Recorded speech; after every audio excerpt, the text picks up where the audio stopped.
Hello and welcome to episode 86 of the FPL Hangover podcast, where we raise the bar and lower the tone, all things FPL related. Game week 3 is all finished, and it's been an absolute nightmare of a game week for many an FPL manager out there. The average score of 44, meaning this game week was a real son of a bitch. Plenty to talk about though. Penalty takers taking the spotlight once again. Lots of upsets with Man City losing and Wolves losing. And there's also the topic of the wildcard still floating around the place. It's something we touched on a bit last week.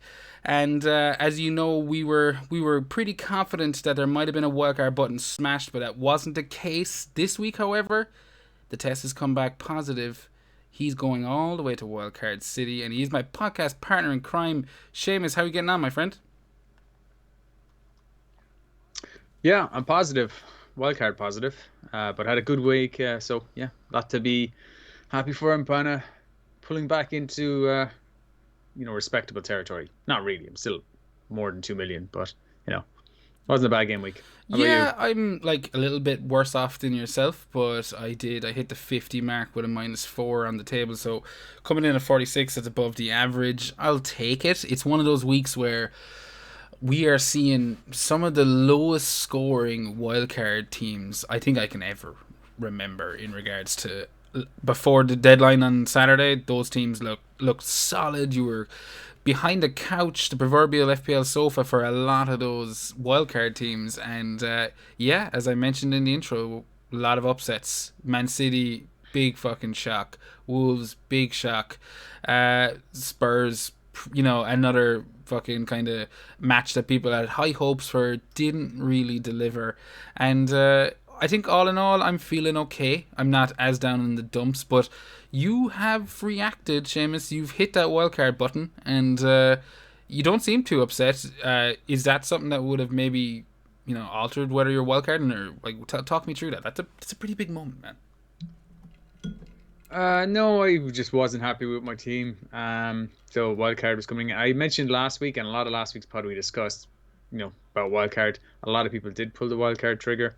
I did not, mainly because I didn't get enough time on like Saturday and Sunday to kind of analyze what type of team I wanted to. Didn't want to be transferring guys out. Didn't see who was rising in price and stuff like that. And then by the time I thought about would I pull my wildcard, it was Monday or Tuesday. Missed a few price rises. I was like, you know what? I haven't got enough time that I can commit to looking at what team I want to lay out. So I held off, and to be honest, probably saved my ass, because I would have probably loaded up my team with Man City players and Wolves players. Wolves who got their ass handed 4-0. I didn't know West Ham could beat a team 4-0. Never mind a team as good as Wolves. But Wolves were absolutely shocking. So that was a bit of a weird one. And even if you had Jimenez, you might be going, 2 points. No, OG, 0 points for his owners. Good to see Vinagre start. But it ended up still with 0 points, so that didn't do anything. And Man City was the other shock, but that was actually, and I may have, had I played my wildcard, got rid of Vardy. I didn't want to, because he's 2 really nice fixtures in game weeks 4 and 5. Didn't play my wildcard, kept him. Wasn't expecting much. I did the match of the day challenge. I was telling you this earlier on Sunday night, so I was quite happy to see Vardy bang a hat-trick. I was hoping he might get one. You were out shopping for furniture, doing the responsible adulting this weekend, and the match of the day challenge. I mean, I don't know how often you do it, but I think it's probably doesn't return a hat-trick as much as you'd think. You must have been beaming when you watched that. No. Yeah, there was definitely a lot of air fisting. Yeah. Let's keep it friendly, Seamus. It's a family show. And I was thinking to myself, damn, I wish I was online now, because I would have. We mentioned it a couple of weeks ago. What's the best way to react to a good game week? And you get a hat trick, you got to put the boot into your mini league rivals. So I would have definitely been lording it about in the group chat. You tried, Seamus. I woke up this morning to your joyous WhatsApp message when you had realised you had the benefit of a Vardy hat trick. But I suppose it could have been more. We talked about penalty takers, and he was off the pitch for the 3rd penalty. That's right. 3 penalties. We saw a grand total of 7 in Game Week 3 awarded, but 3 of those were in the Leicester-Man City match, and he could have had the 4th had he still been on the pitch. He went off with a bit of a knock. So I suppose you can't be too bitter when you're coming away with a 17-point haul, but it could have been that little bit more. Yeah, probably the low light of my week was, not getting that 4th goal, which Vardy so richly deserved. But this is exactly like in game week 1 with Salah. Got a hat trick, 2 more penalties.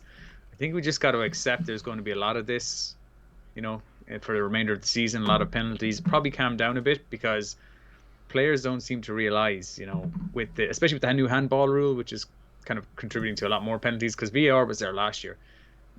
Players are going to have to adjust, or else there's going to be a record number of penalties this year. Yeah, no, you're not wrong, and that's something we're definitely going to delve into a bit further. I know you've looked at it a little bit more closely than I anyway, so that's something we're going to get into. I know there's a few questions in the drunk tank regarding penalty takers and what that means. But looking at your team, Seamus, you mentioned your low light there. I think it's a little bit bitter to not.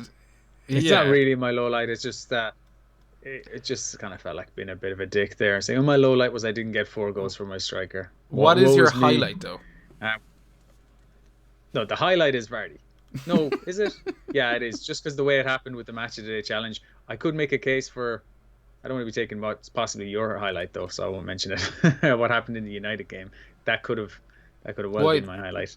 But no, my low light was probably taking a hit for Podence for say maximum because he was an injury out and him not even playing. So taking a hit for a player who apparently had an injury that I didn't know about. The first I heard about it was when rumors on Sunday afternoon were saying that he's an injury doubt. He might have a knock. I didn't hear anything about this on Thursday, Friday when, whatever day I made my transfer. So yeah, that was my low light. My highlight was Vardy.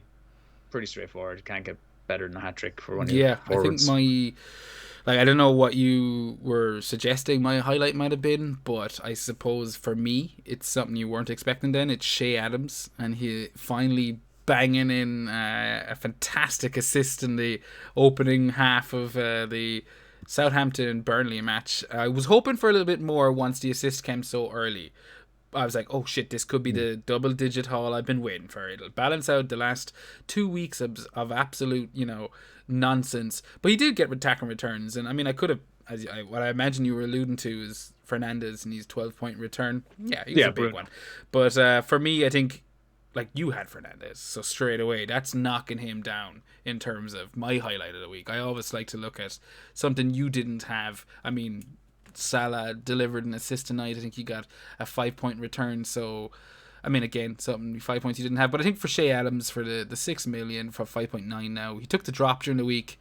Him getting the assist would have been my highlight. The low light, however, as you mentioned, could have easily have been the same. Podence we both took a hit this week. I suppose that's one thing kind of worth outlining.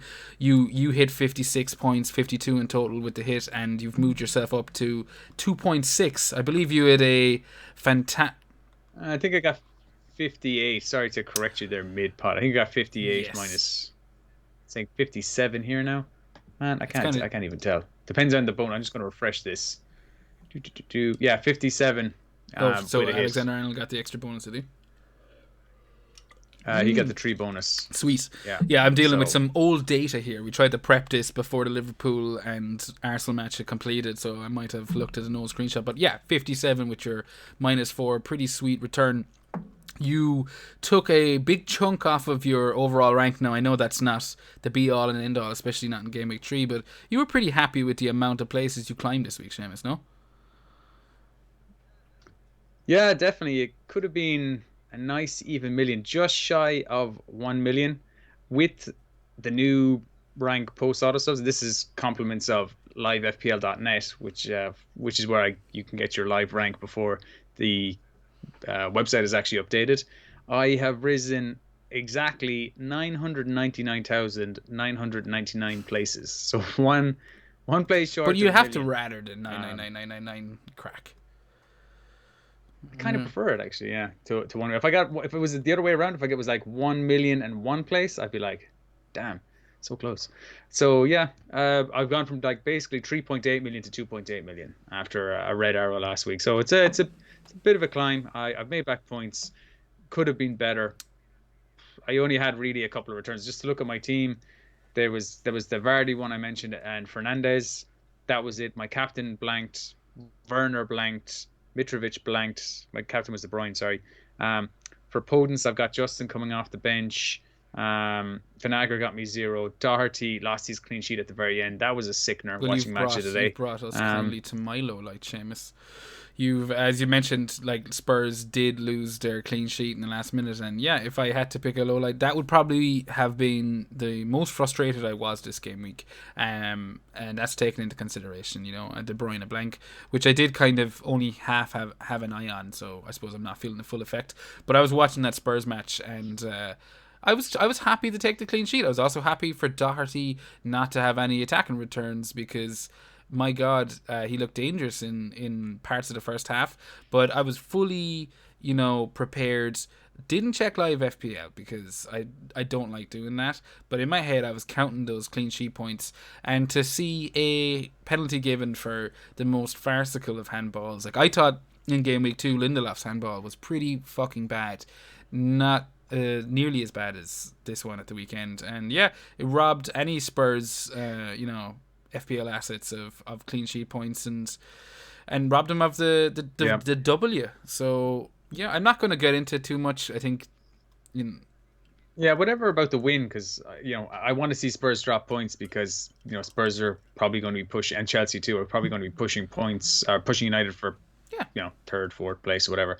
Not going to finish top two anyway, because the two top teams are just miles out ahead of the rest. It's going to be City and Liverpool again.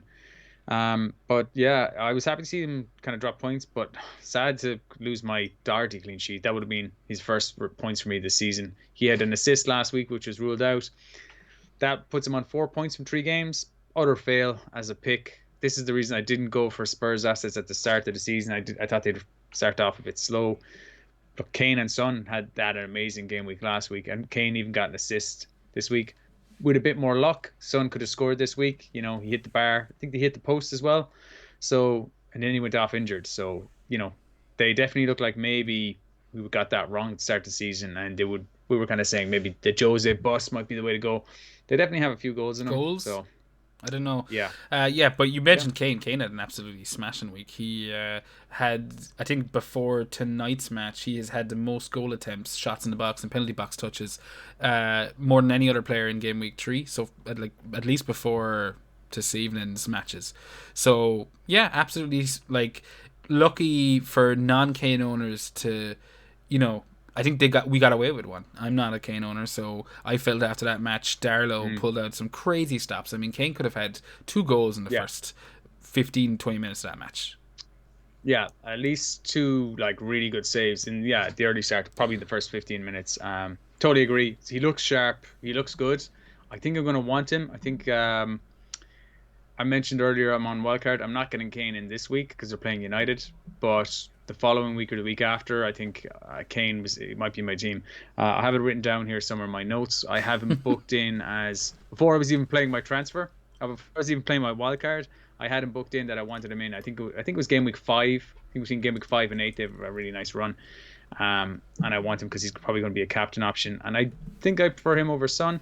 In fact, now that Son's injured, I definitely think it's fantastic FPLing out of there, Seamus. Now that Son is injured, Kane is more of an option. No, is probably a bit better, maybe, but non-committal at the same time. You're going to have to wait a bit. The team that Spurs put to the sword last week, you neglected this man when you were calling out your team, Seamus. Now maybe I cut you off early, but we both have him. Mr. Alex McCarthy grabbed his first clean sheet and one of only 3 clean sheets this game week, I believe. I'm kind of winging it on that one, but I think there was only the 3. And fucking Aston Villa. I have 4 in my notes. One this evening. That was I knew I was going to be forgetting one.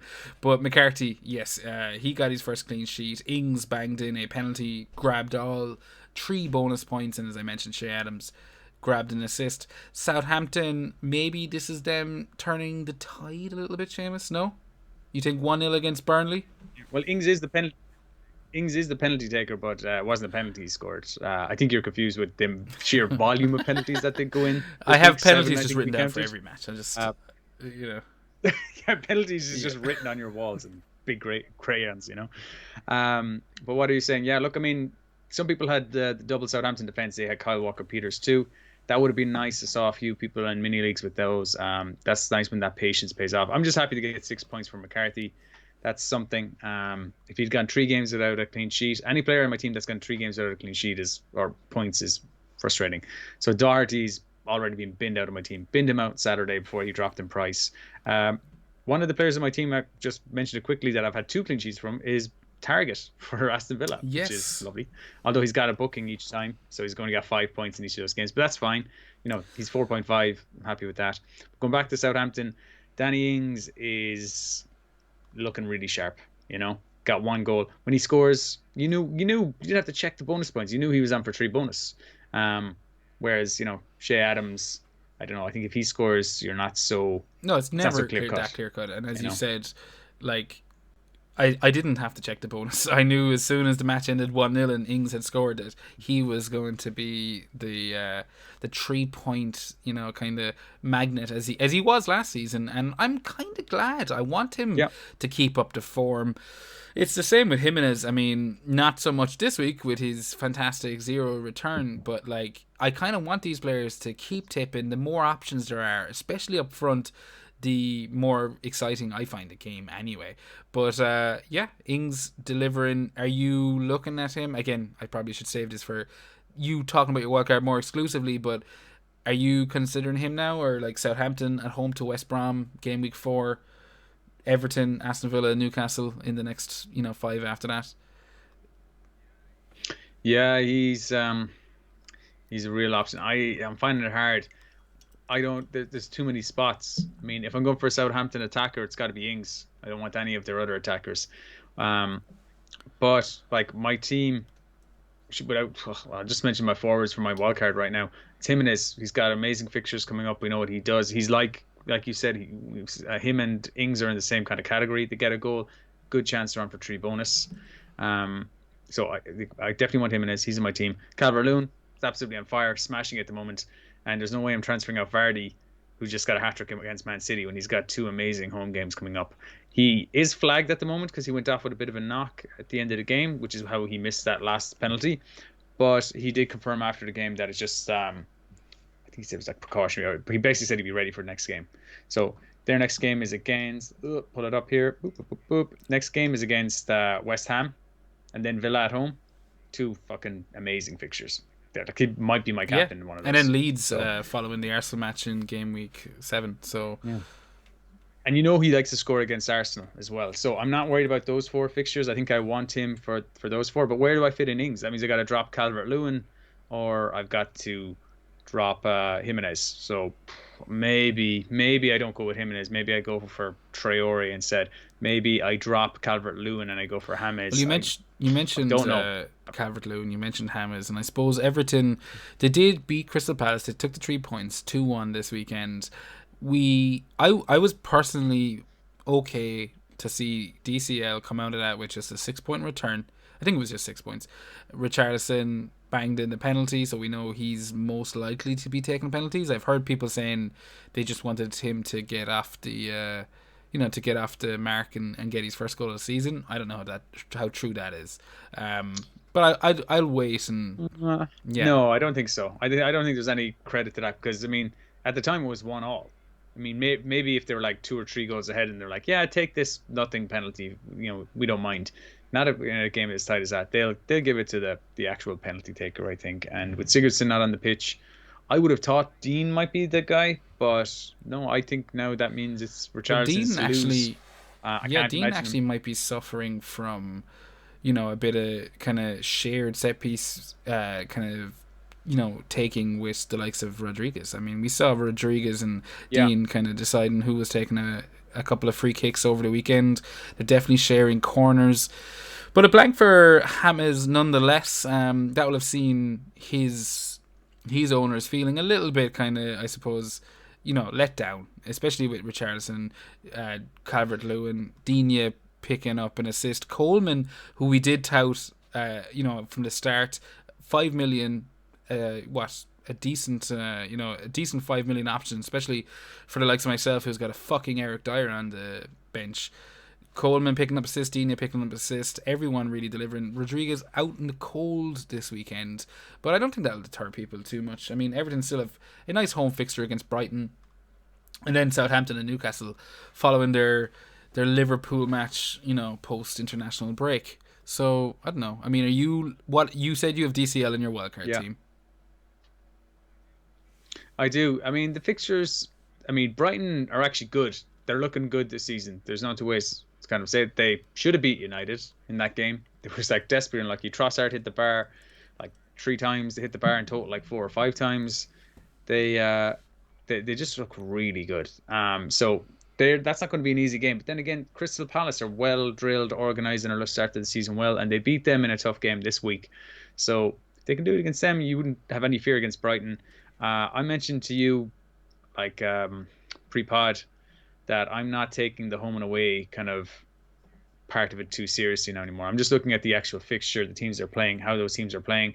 I don't think where the venue is going to influence it as much, because like they play Liverpool in Gameweek 5. They're at home. I don't think it makes a difference. They haven't got fans there. If they went to Anfield, the Liverpool fans wouldn't be there. So that's going to be a tough game. I really do like the look of Coleman. Dean looks really good. His assist was a bit lucky this week. I mean, I don't think it should have been a handball at all. That was another handball that was, kind of headed onto his arm from kind of close range. His arm wasn't really in an unnatural position. Ruined the game, all that, etc., etc. Yar, they take our jobs. That's not the same argument. But yeah, well, by jobs I mean they take our enjoyment. Damn right, fucking they do. Damn right they do. Sorry, yeah, no, they do. But yeah, I do like. I'll probably go for DCL over Richarlison as my pick if I go for an Everton forward, because he's the cheapest.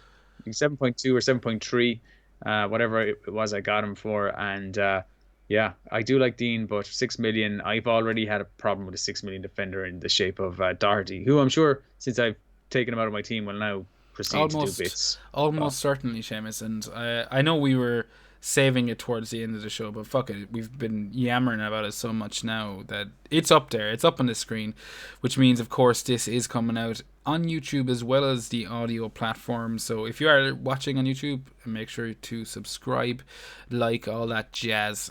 Even if you're on the fucking Spotify or whatnot, like and subscribe, all that nonsense. But looking at your wildcard team here, Seamus, I am surprised that you still have Vardy in it, but again, I suppose I wasn't really looking at how tasty his next 2 fixtures are.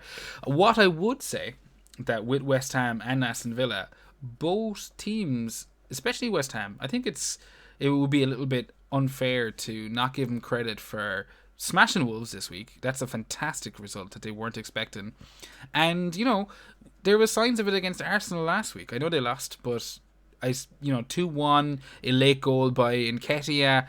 I suppose I didn't give West Ham the credit they probably deserved last week, but that's 2 in a row, 2 decent performances, and a big win this weekend. Is it going to be that easy for Leicester? Look, it's a good point. Maybe it's not. West Ham are in good form. I just can't consider West Ham a good team. They're just so bad. And Moyes, I think they won because Moyes wasn't on the sideline this week. That's possibly why they won, because I think just Moyes just brings them down a whole other level. Pretty sure it's because he had the worms. He had the worms, but I think his assistant coach is pretty much the fucking spitting image of him anyway. Not image, but the way he speaks, everything. So it's kind of insane. But looking at your wildcard team again, as I said, you have your Vardy. I think I understand that. I do think Villa the week after, they're showing a bit of form as well.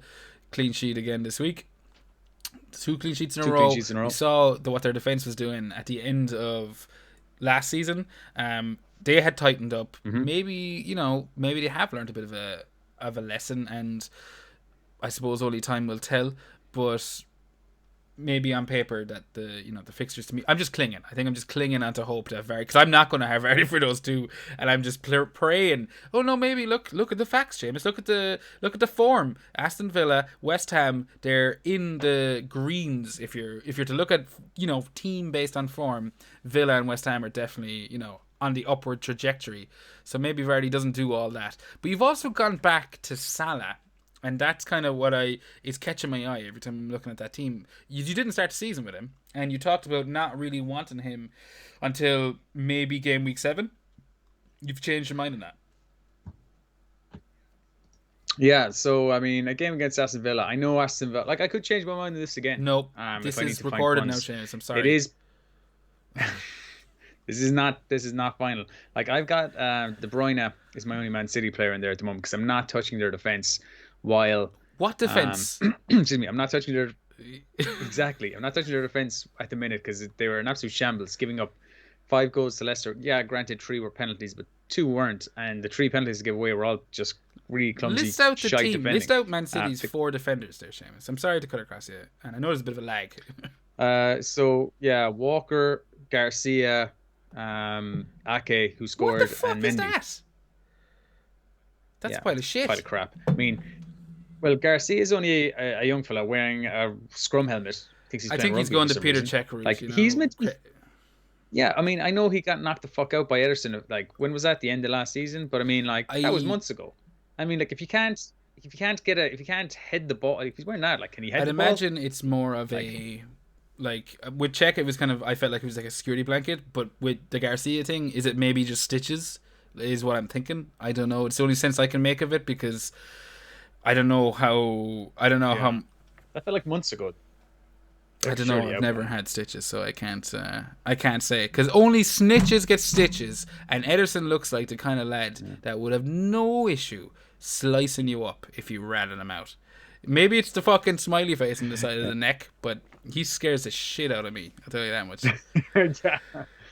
Yeah, the only thing he looks like a straight up fucking thug when he's got a shaved head, but when he has his hair long, I don't know. He looks even more dangerous. Yeah. It's weird. He goes from thug to upper level crime boss, but yeah, exactly. That's it. With bad tattoos, but yeah, look, their defense is terrible at the moment. Laporte coming back when he gets over the worms, that could be different, but it's yeah, I'm staying away from them. What's so at this the minute, I've just got thing you've talked about? Okay? You mentioned Moyes and you mentioned... Oh, is this... Oh, sorry, I get it. COVID. Why have they tested positive? Yes. I thought you were just taking the piss out of Moyes, and then all of a sudden you mentioned it again. I'm like, oh, this is something. This is a gimmick. Is this a meme I've missed out on? No, I just know enough people that just refer to COVID as they've got worms. So, and I don't know if that's popular or not. I really hope it's not, James. I really hope it's not. And if it is, I'm just living under a... Hopefully I'm bringing this to the world. You got COVID, you got worms. But yeah, basically, he's got the worms, and he'll be back soon. So they could strengthen up, but I've no interest. Somebody was asking about Fernandinho as an option because he's classified as a defender this year. But until they tighten up, no interest in their defenders. So all that could be to classified say, as a fucking forward, and I still wouldn't get to content. Although that would be, yeah, no, it's probably counterproductive. Well, talking about forwards, they don't have a forward because shot my load. Aguero and Jesus are out injured. Jesus is going to be out for a month. Aguero, we're not sure yet.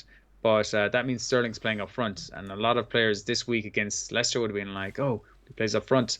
He gets goals and he's good. But he's just as effective. I think the stats were showing. Somebody was showing stats at the weekend. His positions when he's played left wing, right wing, or centre forward. He still scores about the same ratio of kind of goals and assists. So he's just as effective no matter where he plays. But yeah, it is more interesting to have a player playing up front. You think they're going to get goals. So I might go for him over Salah. As you said, Aston Villa do look a bit more defensively resolute this season. And after lockdown, they got it stronger. But I just feel like, come on, it's Aston Villa. They're going to have an absolute implosion some game. Probably against Salah. Probably against Liverpool. Mane scored today. That means it's Salah's turn to score next game. That's how I reckon it works. So I think I'm just going to not complicate it and just go for Salah. I think Salah was it's probably the highlight of your wildcard, if you ask me, in regards to fixing a mistake that I thought you made, before the season kicked off. And again, it's probably with the benefit of hindsight, but Salah has just looked so fucking sharp, so on it. I know maybe his returns outside of Game Week 1 haven't really shown that, but let's not forget that, last week was against Chelsea, top 4 contenders, and this week he did get an assist against Arsenal. So, yeah, I think he's just looked on it again, is my point. He looks like he wants it. He looks hungry, and I'm a little bit sickened to see you have him back in your team. It means I might actually just go, fuck you, Mane, you're coming on, because there won't be a whole lot between the two of them. I think Mane is scoring again this week. That's 3 goals in 2 games. He'll have sickened a lot of people who jumped off him after Game Week 1. Yeah, like me. What did you get tonight? You got 7 points tonight? No, did you get 8? I think you got 1 bonus point. So yeah, that's not too bad. But I got 7 points from Alexander-Arnold. If you went double defense like Trent and Robertson for significantly cheaper than Mane or Salah, then Robertson got 10 points. So Robertson looks really attacking. He's looked really good in the first few games. He's looked really good after the lockdown resumed, or after the restart resumed during the summer. Alexander-Arnold hasn't looked so good this season, but he did look good today. Put in a lot of good chances. Got the 3 bonus points in the game from just 1 assist. So that kind of tells you he was creating these dangerous chances and opportunities.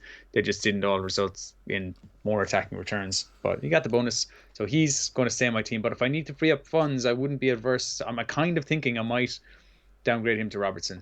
So I'm just keeping my keeper the same as well. Just go through the rest of my team. Keeping my keeper the same. McCarthy and goals. They've got some good games coming up.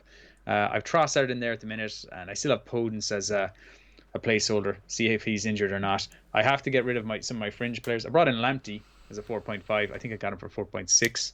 Got him for 4.5. But I got to get rid of Reed. Up yours. Yeah, I'll take that. But I've got Matt Target. I'll probably get rid of him, because they've got some tough fixtures. I don't really want a Villa defender. I actually have Matt Target and Reed on the screen as we speak. I had to sacrifice a side of the picture, and I thought, fuck you, Target. 2 clean sheets in 2 weeks. Piss off, will you? Just piss off. Yeah. No need for it, especially this week. Villa, or not Villa, but Fulham. I had Mitrovic. You had Mitrovic, I know as well. But you're kind of going for it, and Fulham did have the ball in the back of the net. Decorva, Reed, Bobby Reed. Bobby Reed sounds like a wrestler, but Ricky Bobby. He banged the goal in, deflection, offside, all that kind of shite. So ruled out. I was delighted to see Villa's clean sheet wiped out, and of course I knew prematurely. I was like, oh, brilliant! And you're not allowed to celebrate this anymore because it's going to be ruled off, and it was. Thanks to Mitrovic, the man who I was hoping would maybe kind of rescue the game week a little bit. He pulls down one of the Villa defenders, and the goal is ruled off for for a foul. But Target, you've kept him. I suppose you can't really complain with what he's given you so far. And again, just testing to Villa's resiliency in defence. 7 points from that game when I had 2 players like Target and Mitrovic. I'd be happy with that. If that was a goal for Mitrovic and 1 point for Target, I would have taken that. Bizarre fact in that game, I was looking at it after the game. I was like, wow, there's a lot of yellow cards in that game. 9 yellow cards in total, 6 of them for Fulham, not for Mitrovic. The man who loves the yellow card was like one of the few players who didn't actually get one. So that was kind of amazing that he got his owners 2 points. You would have definitely thought that's wrong. I feel like the Mitrovic narrative, the rough and tumble red card, fucking Diego Costa, I don't know how much that holds up in terms of stats. Now, I'm not going to go claiming too much here, but I do know that kind of pre-season and whatnot, his lack of red cards was heavily highlighted, which was a surprise. I'd assume that kind of follows suit with just bookings in general. Maybe he's just been at it so long, he kind of knows how to play the game a little bit smarter, do you know? Yeah, I think maybe when he first signed for Newcastle, he must have got a red card in one of his first, 4 or 5 games, and everyone was like, God, this guy's a hothead. This guy, watch out for this guy. But then it was just a case of, he just picks up yellows here for being a bit of a shithouse. Yeah, a bit of a shithouse, but he's not too bad. He's not as bad as... Yeah, but Bobby Reed, the other Fulham player, You sold me on him. Started game week 1. I was like, oh, there's a nice bench option. That's Hasn't played not the last 2 games. What that's am I not doing with Bobby him, Jar? Reed. That's Well, not Bobby Reed. yeah, Harrison and Reed. he did play the Not Bobby last Reed. game, I believe. Wrong. I think this is the only game he hasn't played. Oh yeah, you're right. Actually, he didn't play, but he Yeah, wasn't so even in you the have to squad. assume What's knock. going on, That's Jar? what I'm thinking. Knock. I mean, they transferred him in. They bought him from. Who was it? Who was it that they picked? They transferred him in. He was on loan from them last year. Never heard of him before. Before So you put me on to him well, at the start of the either season. way, 4.5. Either way, he's out. He's out in the wild card. Not He's out in according his to the arse. fucking screenshot you sent me. Yeah, I haven't made the change yet. I just made the important ones. He's not going to drop in price, so he's going to be So he's going to be somebody. Who else did I make him? I'll probably bring back in Basuma for him. QQ, which Although then I'll be in a situation where I have 3 Brighton. you do, and that brings me on to the other, crazy diamond of your wild cards, or of your wild card team, Trossard, the man of many names, but I haven't heard any of them. I've just heard him called Trossard, and just Trossard. Just Trossard. Smashed the bar a couple of times this weekend. What was it? 3 times he hit the woodwork. Yeah, I think so. I thought he hit it 4, but that one of Looks them the was Solly fucking March. bulb off They him just from kind a of look like distance. From a distance, you just Yeah. you see the floppy head, and no, he did. He hit the bar 3 times. 6 million. A lot of people talking about him as if he's his shit don't stink. Well, Brighton, their shit's not stinking too powerfully this season. They actually look pretty decent, and they have Everton, Crystal Palace, West Brom in the next 3. Trossard sitting in your team. I can understand that. Do you have any specific, reasons why, or you just a sheep? He looked good last year. He always was somebody who attracted interest, never really went in him. Got 5 goals, 5 assists. That's only from 2,000 minutes. So that's actually pretty good return from low minutes. Got a price hike, so he's... did he get a price hike? No, he actually started last year at 6 million as well. So he's still 6 million. But he's had attacking returns in his first 2, including against Chelsea. Could have really had attacking returns against United. Thought he was a bit of a rotation risk in this Graham Potter side, who he likes to rotate quite a lot. But he's played 90 in all 3. They've got, as I said, the Everton game is kind of a tough one, but looking at the chances he's creating just behind the strikers, I think he's kind of central to everything creative they do. So, yeah, I'm just interested in maybe trying to get a bit looked at. I might just go look Lamptey's enough Brighton cover, because the fixtures still aren't amazing. Everton are on fire. They've won their first 3 games in a row. That'll be a tough game. Could easily see them lose that. Crystal Palace away. Crystal Palace are organised. Yeah, that could be a tough one. West Brom. Then after that, that's a good one. So let's see. That he's certainly not written in stone. That could change. So the players around the fringes, that'll probably change. I'm sure I'm going to have Salah. Well, 90% sure I'm going to have Salah.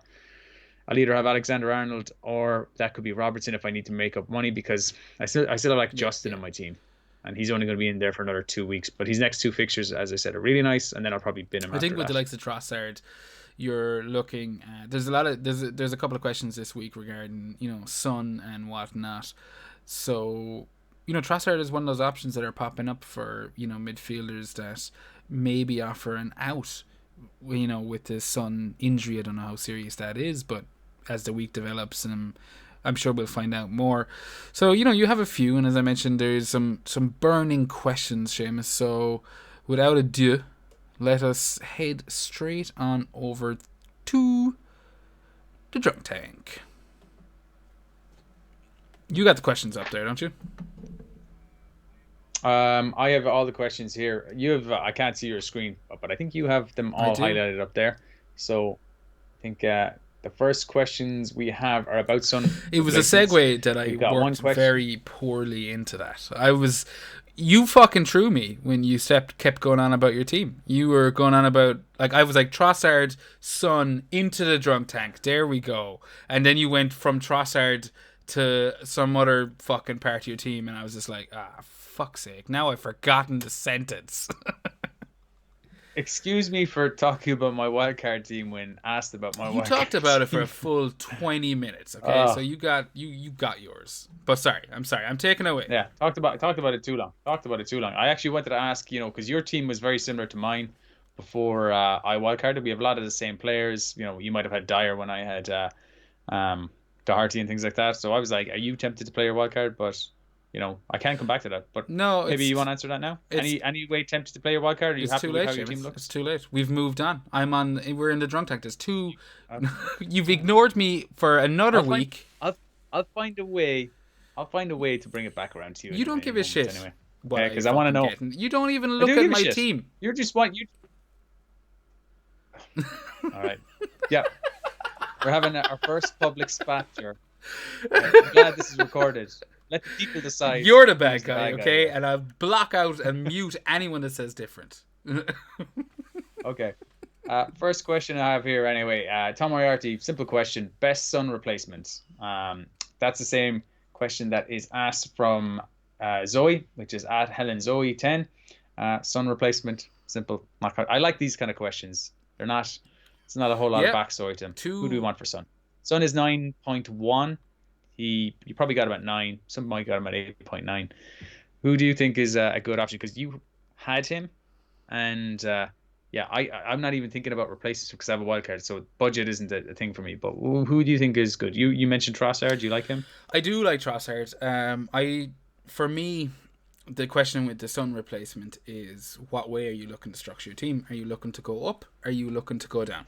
And strengthen. Maybe you want to go two up front. So maybe for those who want to get on Vardy, you're looking to turn, you know, a striking position, maybe a fucking Shea Adams or a Mitrovic into, you know, a 9 million striker. So then all of a sudden you're looking at price differences. What way are you approaching this? Are you cutting down? Are you cutting up? There isn't, like, I'd imagine most people know what midfield premium options they want right now, i.e. your KDBs, your Salahs. So I think the most He's your third spot, right? Not many people are going to have him as their second premium midfielder. He's your Son, third midfielder. Yeah, obviously, yeah. Yeah, is that what we're kind of assuming here? I think safe I enough think to it's assume fair. that, is I it? think it's a fair. I mean, like, if you look at just the likes of Aubameyang ownership from game week 1, people jumping on KDB, Fernandez, Salah, Mane, all that shit, you're going to have to assume they have probably 2 premium mids. And I know that I had Son as the third premium, kind of holding that spot. But I think it's kind of more fun to look at it from, like, where do you save cash if you wanted to make that, like, bit of extra value? Because we could sit here and talk about Fernandez, we could sit here and talk about Sterling, and if you wanted to go up, but everyone fucking knows the premium options, you know, they're the easiest. It's the ones like where you're trying to save a bit of cash, the Leandro Trossards, the Harvey Barnes, they're the ones that I'm interested in. So you're thinking save. You don't see any guys in a similar bracket that you would move to. I mean, the ones you think of specifically, Pogba's not an option. He's playing shite. But like any Chelsea players, Kai Havertz. I mean, Ziyech is still out injured, but Pulisic, is he close to coming Well, back? they're all people that I'd have, you know, a firm eye on. I think Havertz, he got his assist this week. Chelsea getting fucking thunderfucked by West Brom in the first half. And then they reclaimed a bit of dignity. 3-3. Havertz getting, what was it, 5 points in the end? I think it was just the assist. Maybe he got some bonus on top of that, but he did get his he did get an attack. Yeah, I'm still laughing at Thunderfucked. Yeah. He did get, it's the AC/DC ripoff, but he did get some attacking returns to follow up that hat-trick he had got midweek in the Carabao Cup. So I'm definitely watching him that little bit closer now. For me, I'm kind of going, oh, okay, he's starting to turn, but he's played in how many different positions? So I don't even know if I don't even feel like I know the player, if you get to where I'm coming from. So I want to see a bit more from Chelsea. I'm not convinced that Frank Lampard A, knows what the fuck he's doing, or P, knows what the fuck he's yeah, you're right. No, I'm sorry. I'm after getting A to B. I don't know what. You can't multitask. I just sent you a message. It threw me completely off. Completely. I don't know why you'd send that mid-podcast. But yeah, sorry. I don't know what... Because I instantly think, oh, fuck, my mic is gone, or something's broken, and you're seeing it, which is usually the only reason you send a message. Yeah. No, but to get back to what you're saying is, like, Chelsea's too risky right now. Even a home game against Crystal Palace, I think that's a tough fixture. Even though, you know, it's at home and Chelsea are a big team and whatever. I don't really like that. I don't think that I've jumped off Timo Werner this week because I'm just like, fuck that. He's had 3 weeks. He's got 1 assist. I know he won another penalty. Like the assist he's got is for winning penalties, which we know that is happening. But it's not like he's been very creative. He's just been fouled in the Yeah, box twice. He's hit the bar once. That's all well and good, but that's a missed shot. He should be I'm scoring with that. you. I'm with you, and I do feel like we're getting a little bit away from the question, but I suppose that's our own fucking fault for not going into Chelsea a bit more in detail. But I am with you in terms of Werner. I also dropped off him. I dropped off him on Saturday. I don't remember the last time I did a transfer on a Saturday night when there was a full week ahead of me, and I didn't. It wasn't rage. I wasn't furious. It was 1:45. That's there. That's digitally provable. It was late. I thought about it. I actually was looking at the great Mark Sutherns. That sounded sarcastic. It wasn't. It wasn't meant to be. Yes, Mark Sutherns. And chatting about, I think he was chatting with Andy, and they were talking about transfers that night, and he had made the transfer off of Werner, and it was someone who was trying to console him, talking about how little Jimenez, I mentioned this before we recorded, how little Jimenez had, missed been injured, missed through injury, and whatnot. So that convinced me. I was like, once I saw that tweet, I went, oh, okay, well, I'm just fucking doing it now. Makes sense. I mean, they're both. I mean, at least we'll just finish up on Werner. He's not a proven asset. He is in Europe, but he's not in the Premier League. We know what you get from Jimenez, so that's fine. We want to go for him. But the reason we were looking at Chelsea in the first place, we're talking about Chelsea, we're not interested because they just haven't shown good form. And 3 of their players are, within $1 million or so of Son's price, so they are the kind of sideways transfers. Bale is another player. He's 9.5, slightly more expensive. Can't be looking at Gareth Bale right now. He's out injured. So all these guys have and Pulisic and Ziyech have flags next to them. So Havertz is the really only option there. The next one I would see in the same price point would be Mahrez or maybe Willian. But I mean, again, neither of these interest me. If I'm looking at Son, I'm looking at the ones who've made a bit of an impact. I don't think Mahrez. So you're coming down. I'm coming down. I'm not looking at fringe players like Riyad Mahrez. He didn't play in game week 2. He did play in this game week. I definitely need more than one fucking game. I want to see a consecutive starts for Mahrez, and even then I won't feel confident. But looking at Son replacements, the man who's standing out to me, and it's because it would allow me to get in on hopefully a bit of that Vardy action that I know you're going to come into. Harvey Barnes, 7 million. Yeah, like it. Yeah, he's one. I mean, the 3 options I would go with. Ali's not a non-option as well for Spurs, so you can't really kind of go to another sideways player for Spurs there. It's got to be, and Barnes, he's one of them. Greenwood or Rodriguez. Can't trust Mahrez at the minute. I can't really trust City, and Mahrez is just one of those players I'm not willing to go to. He would be a good option if you're thinking of it, but I think Greenwood can get goals for United. He's dropped in price to 7. Greenwood had a goal chalked off for whatever offside at the weekend. So Greenwood would have been my second option, James. I think that's a fantastic shout. 7.4. That little 0.1 makes him more tasty, don't you think? The fact that you're getting him for less than what he was at the start of the season. Yeah, I'm thinking he might price rise. If he scores a goal or two, he get into price rising. But Rodriguez is the most informed player in a similar price bracket, really.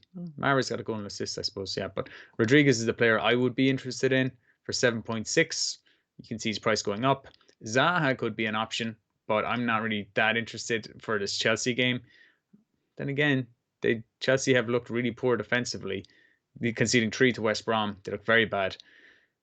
Zaha might be good. Might be a bad shout, But God, I'm kind of, as I'm doing it now, I hadn't considered Zaha, and now I'm kind of convincing myself Zaha might be the guy to go to. But Barnes, look, you had a lot of luck with Barnes last year. He's getting a lot of shots. Skill.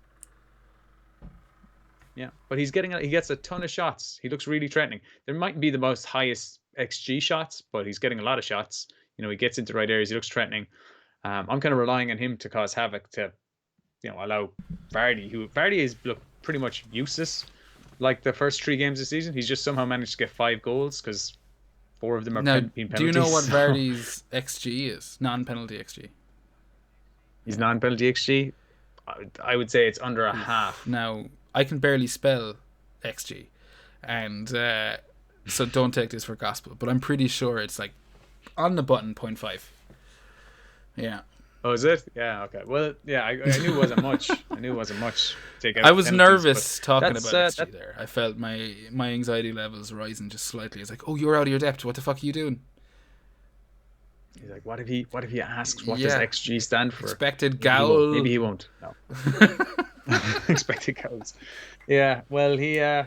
Well, look, it doesn't matter. It's the season of the penalties. So he's got 5 goals. He must be top goal scorer in the Premier League, I imagine. I haven't checked the charts. It's still too early to be looking at things like top goal scorer charts, overall rank charts, because this will all settle down after a few weeks. But yeah, I'm happy. I've had him for 5 goals, so I'm not going to complain. So that all that to say, the 2 teams who have got maximum points this season, Everton and Leicester, are the 2 teams we're looking at, as well as maybe Greenwood and as well as maybe Zaha. Completely fair. I'm with you, Seamus. Question. We smashed it, even if we did go off on a bunch of tangents there.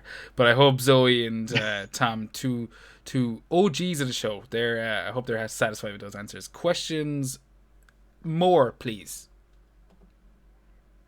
More questions. The next questions we have then are from FPL Canuck. He asks, when is the 1 more week theory just a matter of being too stubborn? He refuses to sell Timo ahead of the Crystal Palace fixture, even after he's returned a solitary assist in 3 game weeks. Please help. I was in a similar position, and that reflects another question we have there from Rubber Ducky. Who was it? Rubber Ducky. I'm missing it there. Yeah, here we go. Rubber Ducky. When does patience become stubbornness? So yeah, that's the $1 million question, isn't it? This is a question. If we knew the answer to, we would all be top. I think the answer is pretty easy for Rubber Ducky's one. For me, anyway. When does patience become stubbornness? It's about 3 points in. Yeah. Okay. I was going to say game week 4. Yeah. But yeah, I think we're both onto the same thing here. I've decided. I was glad I was patient this week with the likes of not pulling my wild card. I got the points from Vardy. I got the points from Bruno. I might have lost both of those had I did my wild card.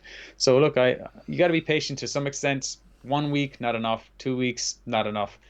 3 weeks, you got to start thinking, okay, maybe now we got to start moving people on here. But because 3 weeks after no returns, yeah, that could be that starting to kind of be a bit more like form as opposed to just bad luck. And we saw it I had it last year. It was part of the reason I had a terrible start. I stuck with Sterling way too long. Season improved as soon as I just got rid.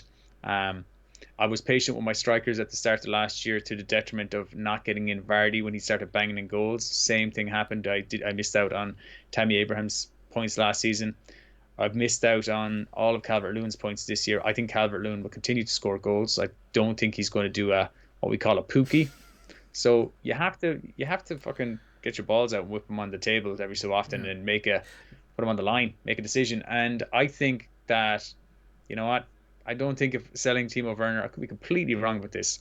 Don't think selling him this week means you're going to lose out in the haul from him in the next game week. We shunted out on the left against West Brom when they were chasing the game.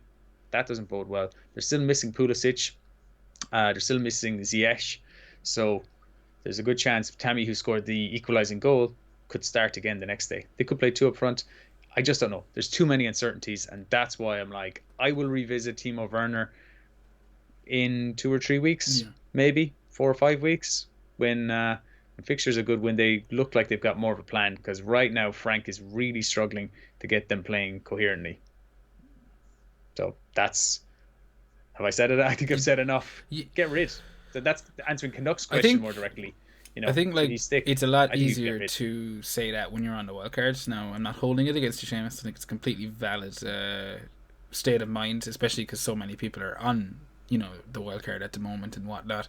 I do if it's the wildcard, for me, it's an easy get rid because I don't give a shit. I think I give them 3 weeks, and I do think Crystal Palace look a bit. There's a bit more about them than there is about West Brom. And I think Chelsea really struggled in the first half against West Brom. So if Crystal Palace put out... And again, I think Crystal Palace had a match against a much better Everton side than West Brom did against Chelsea. Everton were... I would expect them I would expect Chelsea to struggle greater, struggle more, whatever. I would expect, yeah, Struggle more Chelsea than to struggle more than fucking Everton did, because Everton just look a Everton. far more. But that was the reason. That was the very reason, Jar. I've just interrupted you. I'm so sorry. But that was the very reason why I held off on getting Calvert-Lewin this week. I was like, I might want to get Calvert-Lewin or Richarlison or James. But I was like, that game against Crystal Palace is not that easy. They only scored 2 goals. I knew they weren't going to get a bag full of goals, but the thing with Calvert-Lewin is he's probably the most likely to get the goals because he's just in that 6-yard box. All he does is get on the end of stuff.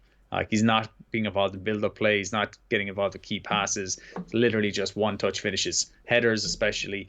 So yeah, that's if they can beat Crystal Palace can be beat, but I wouldn't be surprised if Crystal Palace beat Chelsea this weekend. So it's the early kickoff as well. You'll be cursing yourself, pulling your hair out if team does nothing again. You'll want a rage transfer. I think I'm on a wild card. I said it was easy. You're not on a wild card. You still got rid, right? I think with Wolves fixtures coming up, Fulham at home. Fulham look like, I know everyone was saying it's the start, and I like to hold off and casting that kind of level of judgment straight away. But based on fucking hell what I saw today, they are prime candidates for relegation. They look so weak defensively that I'd have no issues captaining Jimenez against Fulham next week.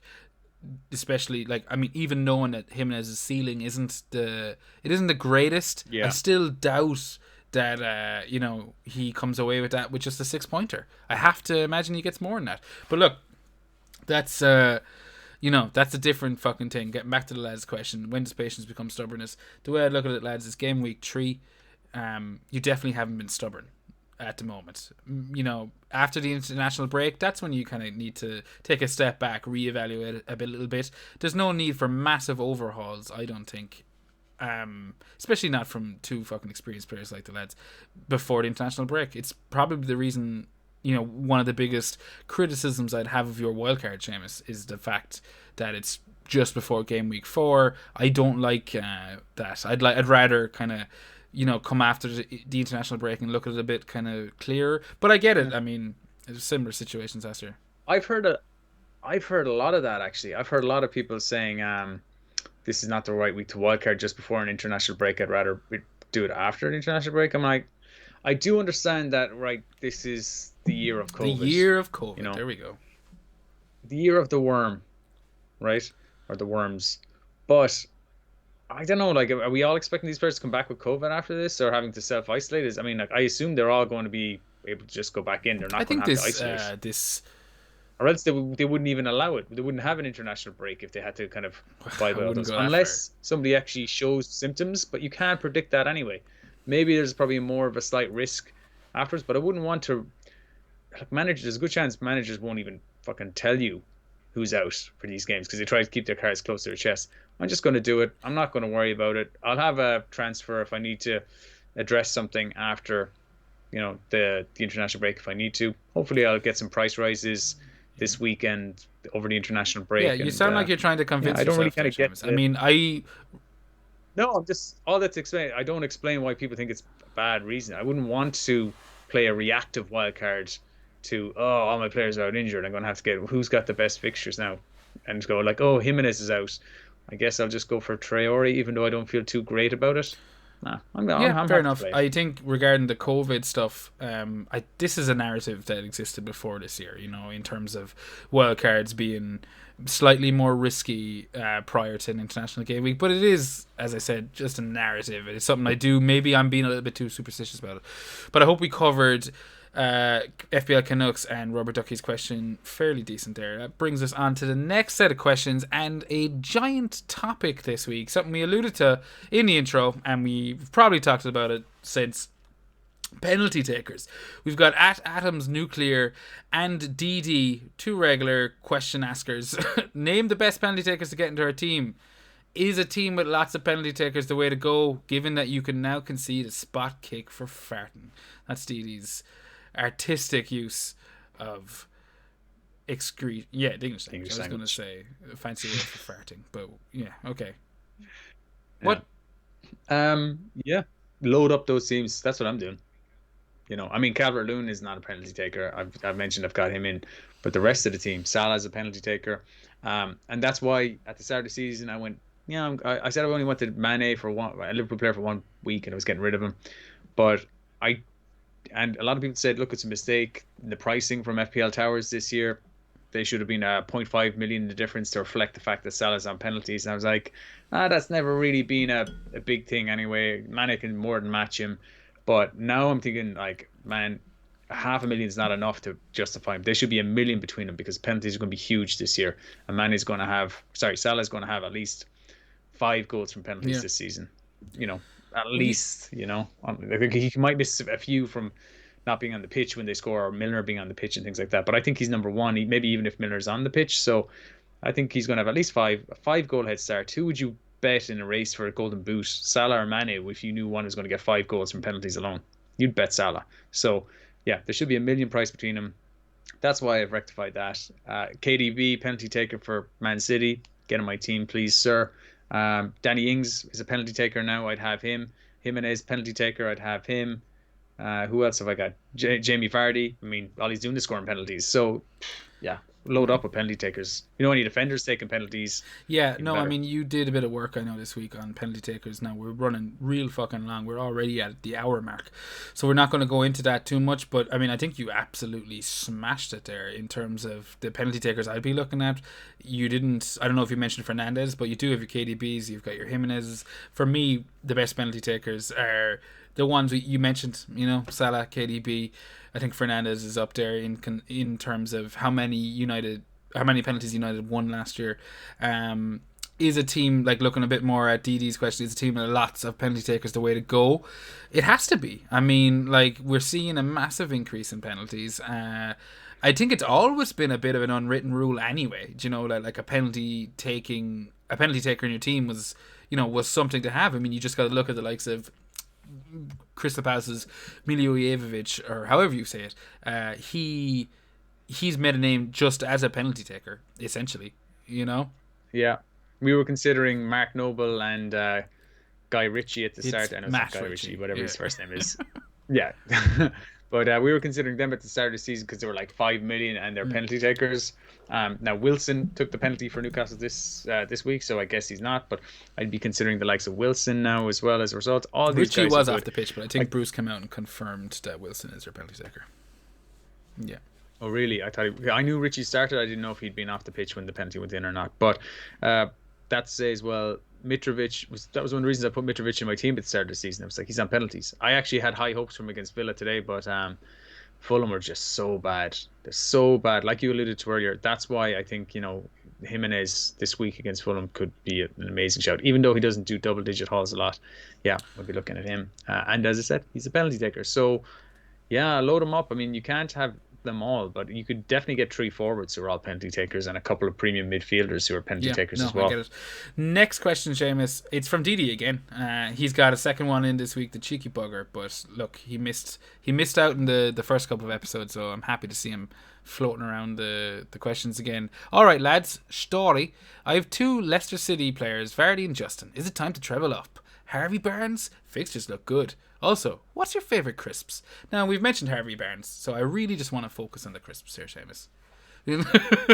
What is your favourite crisps? Now, we joked about this question before we started recording, and you nearly spoiled it, but I wanted an organic reaction. I want to know your favourite crisps.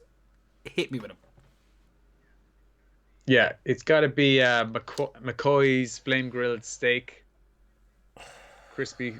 The Ridges ones. Yeah, those guys. They're like by far the nicest crisps out there. Are you taking the piss? Why? Is that no, yours? It's not my fucking favourite crisps. They're manly crisps. And hunky dories aren't. Eating those. Hunky dories are an honourable mention for a tato hunky sandwich. Dories is what you're going with. I prefer hunky dories the way to go. Yeah, hunky dories tato sandwich is great as well, but it's got to be the McCoy's flame grilled steak. Flame grilled steak. I eat those all day. McCoy's flame grilled steak. I will say that the roof of your mouth chaffness compared to a hunky dories, chafing, is a little bit greater, and I think that's because McCoy's are probably producing some ridiculous sweat house. That's why Lidl are selling them. everyone's selling them nowadays, but I remember back in the day, it was like the little thing. They had McCoys, they had fucking great offers on them, and I fucking loved them. But you mentioned the key thing there, Seamus, tato sandwiches. Now, honorable mentions, we've gonna obviously have to mention tato. You know, the reason we're saying tatoes instead of crisps, you know, the good old fashioned fucking cheese and onion tato. That was the first thing that came to my mind, because I do love a cheese and onion tato sandwich. But You're a traditionalist. But if I had to give the fucking prize to favorite crisps, it's Hunky Dory's all day long. And I'll take cheese and onion or buffalo or sour cream. Don't mention sour cream and onion. Those are the worst. Yeah, cheese and onion. Yeah. What about sour buffalo? Cream and onion? No, can't be having those. Yeah, I like buffalo. Okay. Yeah, they were more in my student days. And your ex-student days. Yeah, we should move on. We're spending way too long. Because we should have started the fucking show with this question, Seamus. Oh, do you know what he's done? He's done it really well there. He's talking about Leicester, sponsored by Walkers. You know, Gary Lineker with the he's done that really well. I like that. I wonder if he knew that. But I'm not trebling up on Leicester though. Oh yeah, no, I'm not trebling. Well, I mean, I don't know. You have Vardy and Justin. I wouldn't argue if you had also had Barnes in your team. I think Leicester have looked fucking strong, man. I think to get Vardy in, I got to downgrade one of my forwards to I can't afford to have Jimenez, or I can't afford to have he has to come down to somebody even cheaper, down to 6.5. But there's good options in 6.5. You know, you could go for Chris Woods, you could go for Wilson. So yeah, if I did something like that, let's not go too far with Chris Wood. I think Chris Wood is a good option. I don't know how many goals Burnley are going to score this year. Like, I actually haven't pegged for a relegation battle. Yeah, but he's another penalty taker. Good point. Throwing it back to the other questions. Next question, Seamus. At FPL Liam, or is it FPL _ Liam? We know him. We know who Liam is. Spelling FPL phonetically. Oh, that's son of a bitch. He's got me. Okay. Any stories of drunken transfers or wildcards that you can tell, or any hungover / slept in deadline misses? Well, I don't know who you think we are, Liam, but we're fucking professionals. You know, we don't half-ass this FPL. I can honestly say I don't think I have been hungover or slept in and missed the deadline where I planned to make transfers for 8-9 seasons. Probably did that a bit when I was more of a rookie, but yeah, no, do that once and you're not happy. But I make my transfers on a Friday. I nearly always make my transfers on a Friday. If I book them in for a Saturday morning, I don't have a great night's sleep. I'm just a bit too obsessed with it. So, you're dreaming of I definitely don't giant versions of fucking Jamie Vardy stamping all over your new table and chairs. Yeah, I'm making my moves but I don't wait for this last minute news. So I just make my moves on a Friday. If no one's been told in the press conferences that they're not injured, I'm assuming they're fit. So yeah, I don't do that. And if I know I'm going out on the lash, no hope, because I know I will miss the deadline. So it's just make the transfers. Don't touch my phone when I'm out. That's it. So I can't think. I know plenty of people who have messed up. You know, plenty of people in our mini leagues who've missed deadlines, or while they're drunk, not hit the wildcard button or whatever, or looked at the wrong fixtures or something stupid like that, or forgot to hit confirm on their captain. But yeah, I've missed. You know, forgot to captain the right player, but that's been not because I've missed the deadline or been drunk. Never FPL and drink. Unless you're recording a podcast. And then it's almost a requirement. Especially if you're on this fucking one. But yeah, I can't claim to be, you know, quite as righteous as you've been, Seamus. But, you know, it's been a long while, since I don't know if I've never, at least not in the last decade, missed a deadline in regards to slept in. I'm like you, I'll probably be thinking about it that night if I need to get up that next morning to make those transfers. Or for example, the start of the season, I was going to try speed this fucking thing along, but we're an hour and 10 minutes, so anyone who's not going to listen at this stage is already turned off.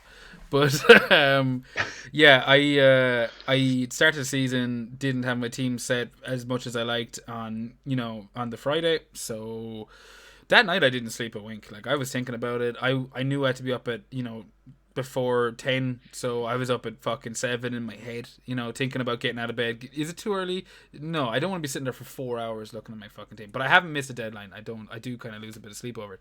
What did happen me in Project Restart, and again, I'm glad this is over the hour mark because it's past watershed now, and we had all of those fucking deadlines. They were coming real fucking thick and fast, and I think we had done a podcast the night before the next deadline. It was back at the start of the Project Restart, so of course I had a few drinks, maybe a little bit too much, and had a little bit of a little bit of the wacky tobacco after all was said and done, and yeah, it hit me like a fucking ton of bricks. So I remember sitting there. I was telling you this before we started recording, Seamus.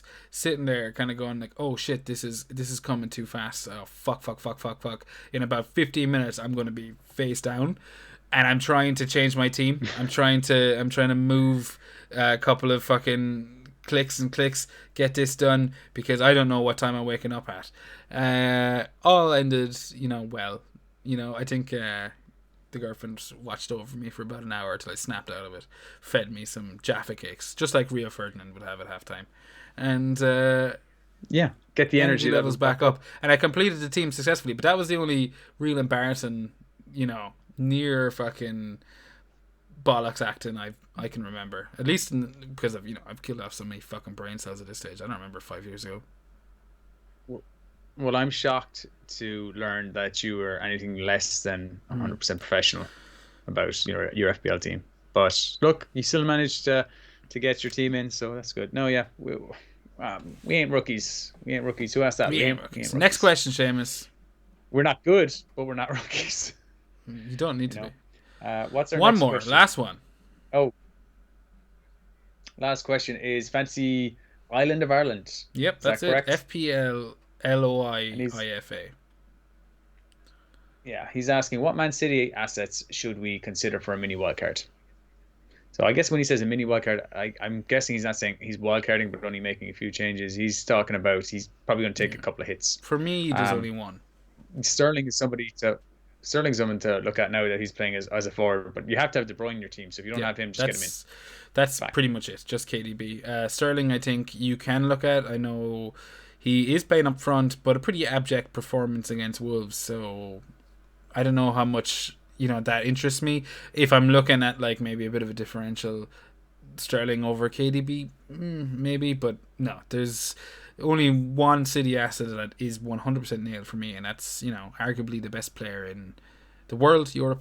That's how I feel, and that's KDB, especially now that he's on fucking penalties. I said it last year when he took his first one. I was like, does this make him some kind of fucking like god now? Is he like just untouchable? Because he was already smashing it, and now he's on penalties, and I don't think we like. If he spends the full season on penalties, now obviously Aguero has yet to come back, and so we don't know what that does, but if he was to spend the full season on penalties, he could set some fucking point record. Do you know, assuming... Yeah, he'd be like Yaya Toure that time.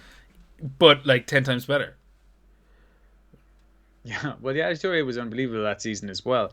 But yeah, Kevin De Bruyne, as well as being on the penalties, and I think he will remain on the penalties even when Aguero is back in the team, until he misses, which I don't think he probably will. He's playing in the role like in just like the number 10 role, just behind the kind of striker. He's playing in that advanced position, the kind of position that David Silva, they were looking for a David Silva replacement, who's going to be creating all these chances. And the whole talk was that, this is where Foden was ultimately going to replace him, as the successor to David Silva. David Silva is like, Phil Foden has probably played in that position about twice ever. He's always played on the left or right, or maybe sometimes a bit deeper, but he's left or right. He's that position has now gone to Kevin. So good luck. He's going to come out with a ton of assists this year. And if it doesn't work in that position, if it's just not being effective, he'll be dropped back. He'll still be just as good from a deeper position. Yeah, Kevin. But look, that's an obvious one. Is there anyone else there? What about the other? I wouldn't touch their defense with a barge pole. I think No, Or the defense, midfield. Foden, Mahrez, Maris. we've What do you think? discussed Mahrez. I need to see more than one fucking start. I do think he's always had the potential to be a fantastic asset, but he just has never, this is his fourth season, maybe third season with City, he hasn't nailed a starting spot down, and that is, for me, is crucial, especially for his price. It's like, no, if I can't, guarantee you're going to start, especially at this stage of the season where we don't have double game weeks and fucking punts and injuries. We need to rely on like a starting 11. No, I'm not touching Mahrez. I think Sterling. Not, not even now. Sorry, like just a question to probe you on this. Not even now with the likes of Jesus and Aguero out. That means there's probably less people up front. So um, Bernardo Silva's out. Ferran Torres, is he ready to come into the team? They have a really, like, I was looking at the bench the last day. They have very little players on the bench. Is he not? Is this not the time to go in on him where he might establish a bit of a run? He got 11 goals, 14 assists last season. Yes, limited minutes, but 175 points. When you had him in your team, when he was in the team, he was banging in It's a points. fair point, James. Again, for me, I have to see consistency from Mahrez. I don't want to be, kind of putting a wing and a prayer on. What's he now? 8.5 this year.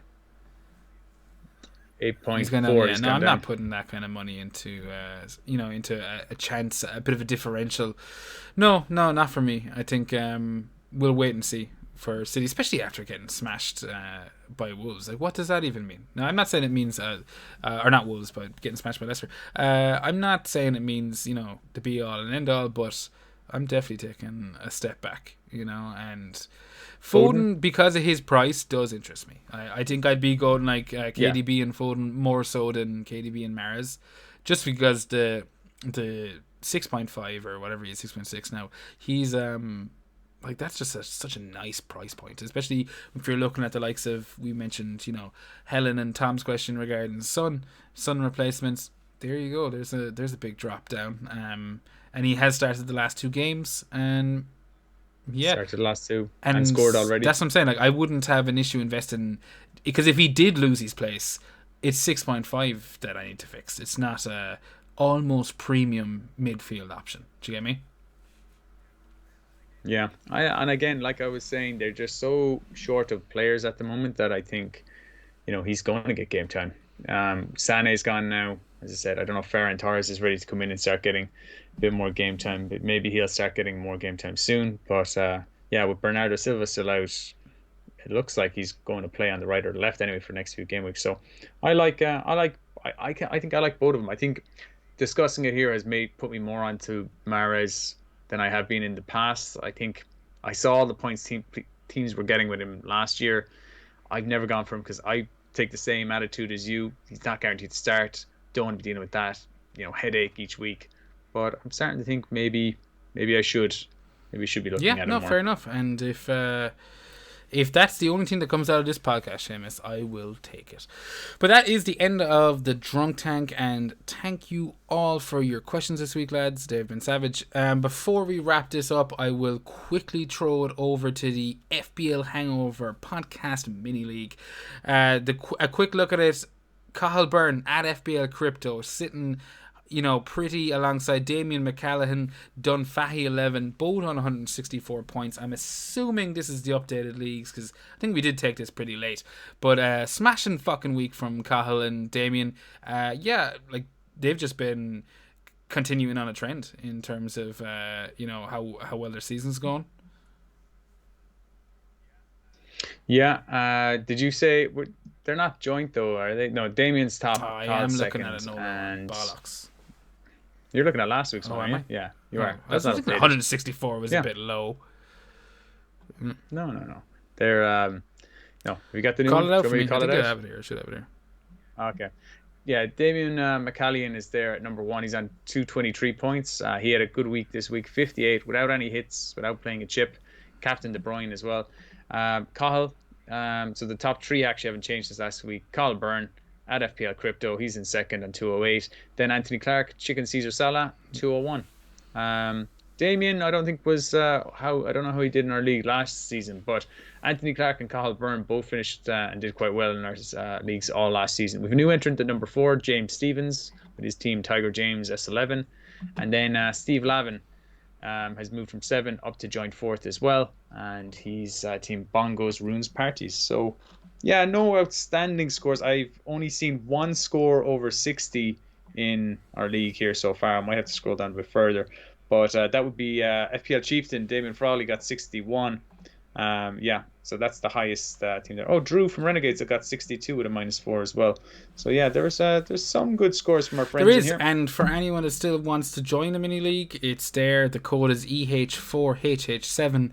That's EH4HH7. Yeah, no, sorry about not having the proper fucking image up there. God knows what I was doing.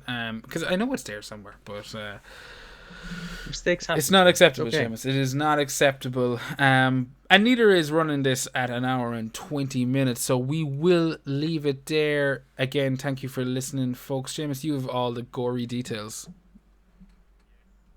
Yes. Make sure you get on to us at FPL Hangover on our Twitter page. I'm at FPL Drunk. Send us any questions. You can DM us, and we're also available on email at fplhangover@gmail.com. You can find us on all good platforms for podcasts, including Apple this year, and of course on YouTube. So like, rate, retweet, give us a 5-star rating if you can on any of these things here, Apple. That'd be helpful. And yeah, get liking and sharing. Thank you, Seamus. Thank you for the pleasure of your company this evening. As you said, all of the social media mumbo jumbo, do that, as he said. Thank you for joining us, folks. Enjoy Game Week 4, and God bless.